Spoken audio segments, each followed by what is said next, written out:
Many years ago, a young boy wrote me a letter asking for my help. I read that letter too many times to even count, and for years I lived in regret because I couldn't help him. Today, I brought a copy of that letter, and I'd like to read it out to you. Dear Pierre, I'm a 12-year-old middle school student, and I just started speaking English a few months ago.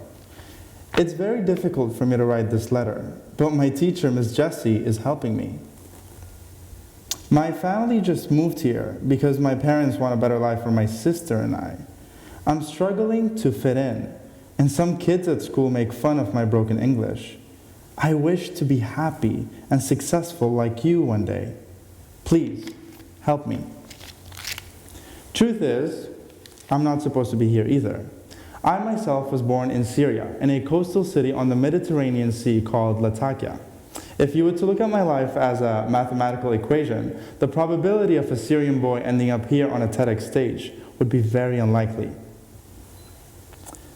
I remember a long time ago, I saw my life roll out as this visual road, a very ordinary, predictable road. And if there's anything that I did want is to not have an ordinary life. I wanted to make real impact. I wanted to change the world. Not that there's anything wrong with being ordinary, but I just felt so out of control of my own destiny. And it almost felt like dreams at the time were just a fantasy that we're supposed to have so we can get by the day, but not really achievable. I always felt like dreams were never going to be achievable, at least for me. I kid you not, that every time I sit down and watch a movie with my dad, especially a science fiction movie, he goes on to say the same thing over and over and over. He says, how did these directors come up with all these creatures? How did the superhero survive against all the odds?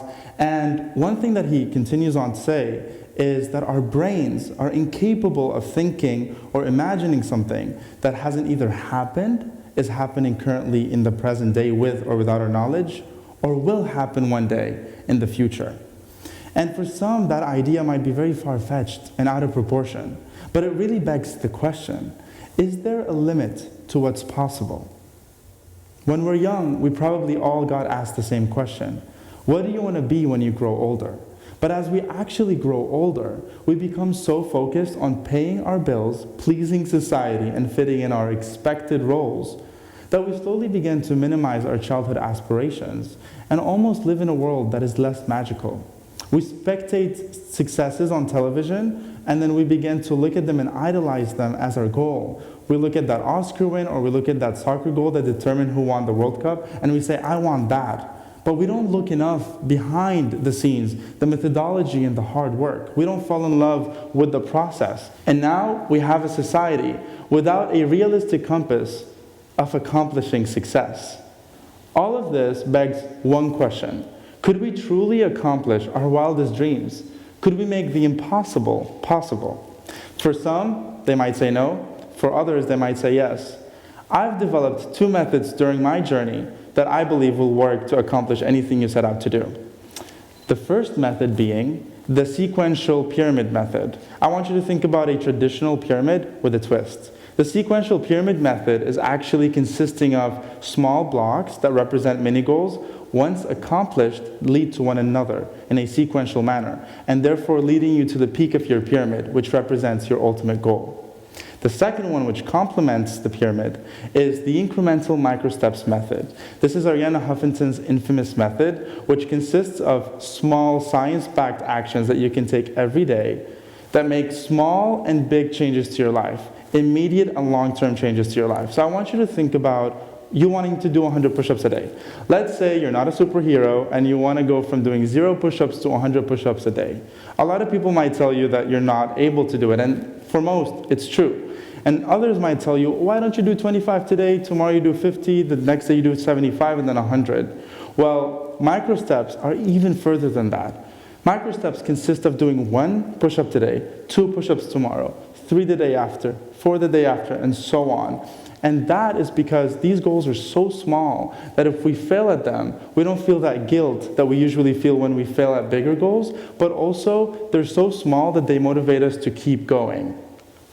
Now that you have your 2 ingredients, I want you to think about having a recipe.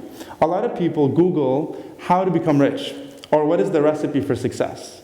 The truth is, in my journey, I've learned that there's no one recipe for all of you. All of our journeys are very unique, and therefore, we're going to have to come up with our own recipes.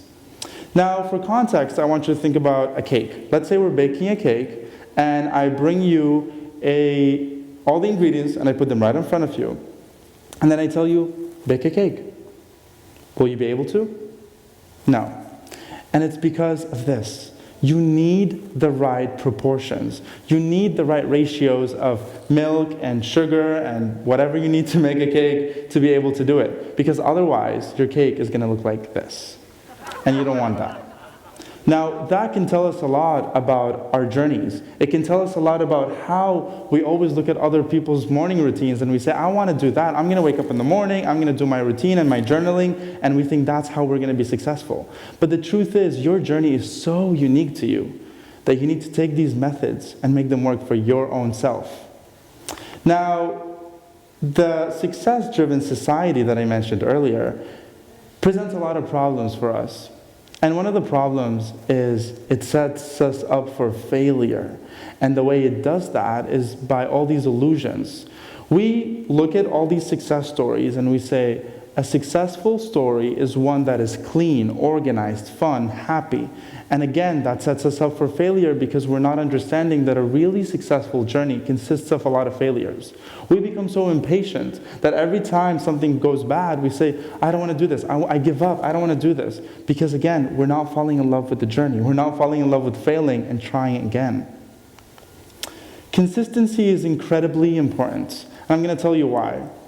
There's a student who many years ago attended high school in South Africa. He finished his high school and then he went on to do college or university. And then when he was doing his higher education, he actually got tired of South Africa and he said, I want to go to Canada. He went to Canada, stayed there for 2 years, change of atmosphere, change of people, change of everything. And then after 2 years, he said, I don't like Canada anymore. I'm going down to the University of Pennsylvania. He went down and he began struggling more than he ever did. He had to combine loans, scholarships, and he had to work 2 jobs at the same time to make ends meet. After a very long journey of consistency and not giving up, this student actually ended up having a degree in physics and another one in economics. He even ended up being accepted to Stanford's PhD program, but dropped out just 2 days into the program. This student you're all familiar with. His name is Elon Musk.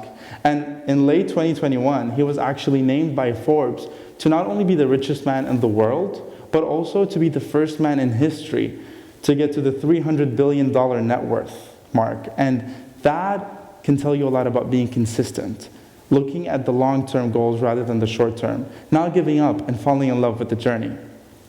I love cake. I love cake. If you couldn't tell already, I love cake, and I think it serves us as a great example of symbolizing our journey and symbolizing the methods that we can use during our journey. Now, let's say I bring you a recipe, right? So now you have all the ingredients to make a cake. You have a wonderful recipe. You have everything set up for you. And I tell you, rush the cake.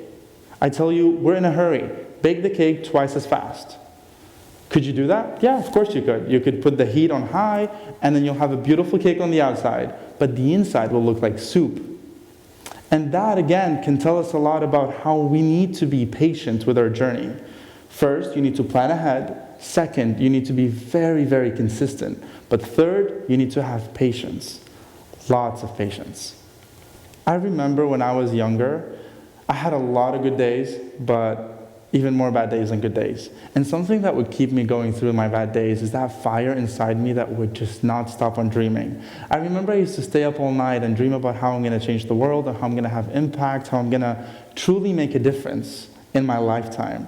And to be honest, most of my life, that fire inside me wasn't stoked. It wasn't supported. It wasn't cheered on. And that's part of the journey as well.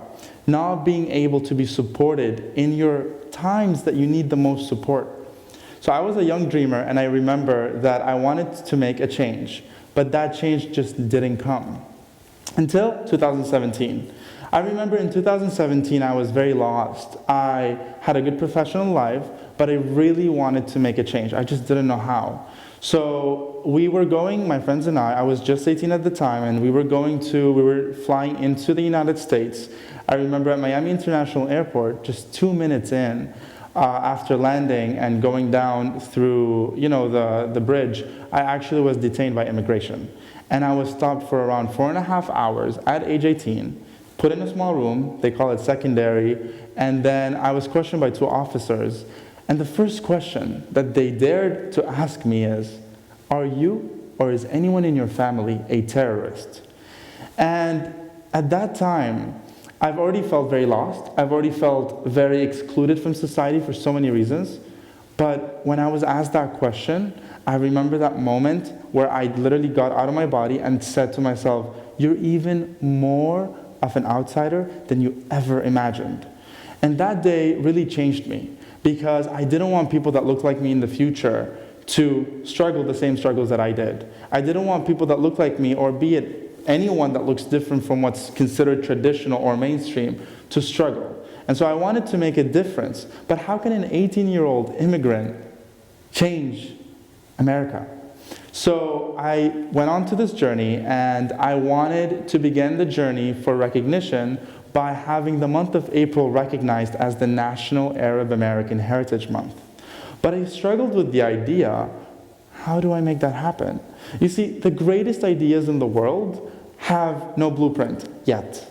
The greatest paths for you don't exist on Google. At the time, I had a marketing firm, which I still do, and I wanted to make a real change. So I put my team together and I said, no matter how busy we are, every single day, we are going to make small changes. So we started tweeting, we started asking people to write about us, we started reaching out to publications, and then what happened following the sequential pyramid, one tweet would lead to one article would end up in a meeting room, one meeting room would end up in a call, in an email, in a meeting, and we start making great progress.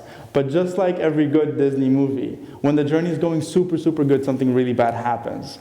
And then in early 2021, we realized that a lot of people were pulling out from helping us because it was such a controversial and political topic that we were trying to touch base on.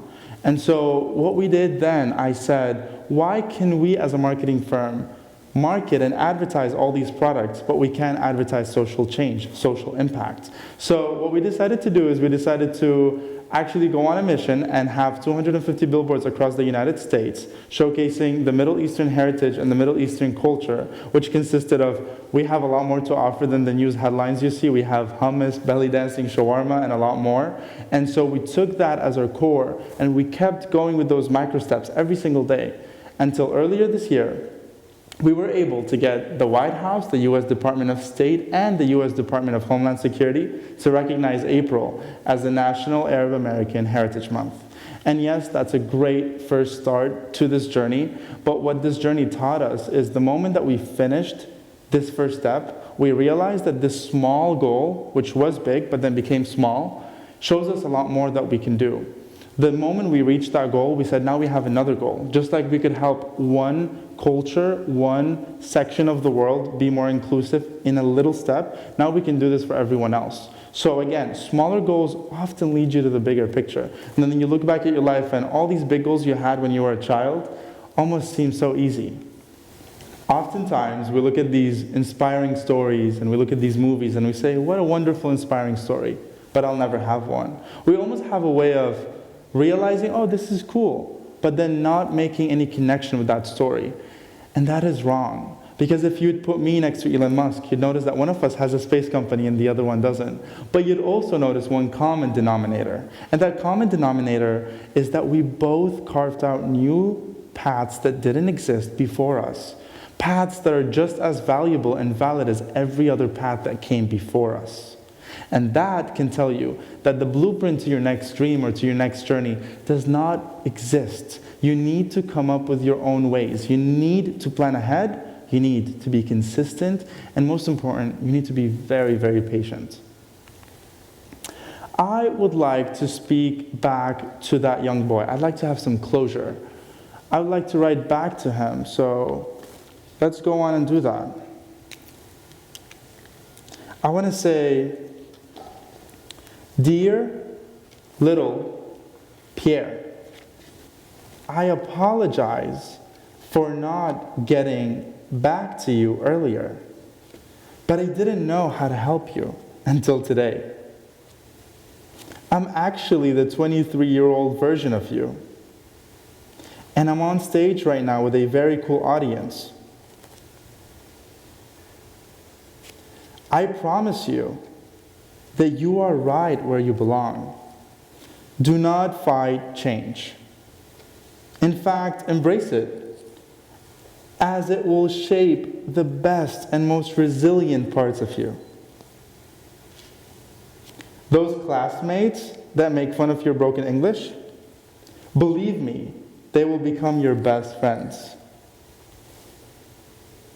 Do not fear losing everything you have, because you will rebuild it even stronger.